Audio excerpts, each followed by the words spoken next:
Hello everybody, তোমরা কেমন আছো? আমি ভালোই আছি। আজকে মায়ের পছন্দের রান্না হবে, এটা আমার খেতে খুব ভালো লাগে। নারকেল দিয়ে খেতে তো খুবই ভালো লাগে। আজ সকাল থেকেই তো গরম হাওয়া বইতে শুরু করে দিয়েছে। প্রচণ্ড আজকে তাপপ্রবাহ হবে, সেটা সবাই জানো তোমরা। আমার এই টিয়া পাখি আর পায়রা এরা সবাই ছাদেই থাকে, তবে টিয়া পাখিদের ঘরের ভেতর টিন একটু এনার্জি সারাদিন যাতে পায়, সেই জন্য একটু দুধের মধ্যে হরলিক্স খেয়ে নিলাম।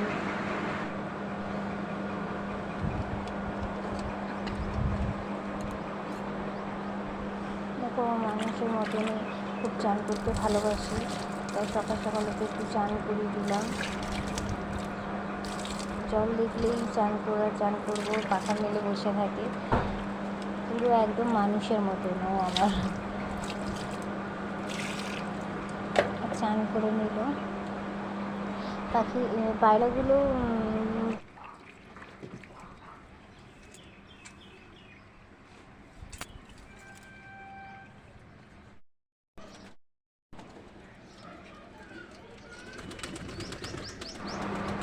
দেখো, ওদেরকে জলের ডিব্বা দিয়ে দিয়েছি, জলের মধ্যে বসে আছে। এটা সকালবেলায় একবার দেওয়া হয়, ওদেরকে ঘন ঘন জলে চেঞ্জ করে দেওয়া হয়, ঠান্ডা জল দেওয়া হয়, কারণ ওরা রোদের মধ্যেই থাকে, তো ছাদে প্রচণ্ড রোদ,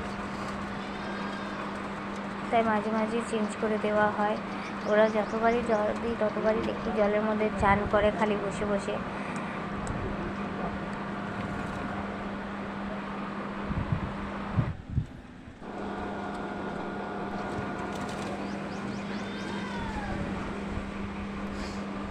আর বাইরেও ছাদেও জল থাকে, পাখি বাড়তে বা উড়ন্ত পাখিগুলো খায়, এবং গরম হয়ে গেলেও তাও ওরা খেলে অতটা তৃপ্তি হয় না, তাও রেখে দিই যদি খায় ওরা।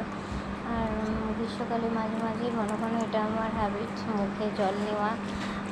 জল নিলে আমার খুব আরাম লাগে, এবং সবাইও আশা মনে হয় নেয়, এবং নেওয়াটাও উচিত, কারণ যত জল নেবে মুখে তত ভালো লাগবে, ফ্রেশ লাগবে নিজেকে। আর আমি একটা ইউজ করি সবসময়, যেটা স্প্রে নিই, বাইরে গেলেও আমি স্প্রেটা ক্যারি করি। আমার আরাম লাগে স্প্রেটা নিলে, মনে হয় যেন পুরো মুখটা ঠান্ডা কুল হয়ে যায় একদম। আর সবাইকে কি বলবো, ভালোই থেকো, সাবধানে থেকো, প্রচণ্ড রোদ।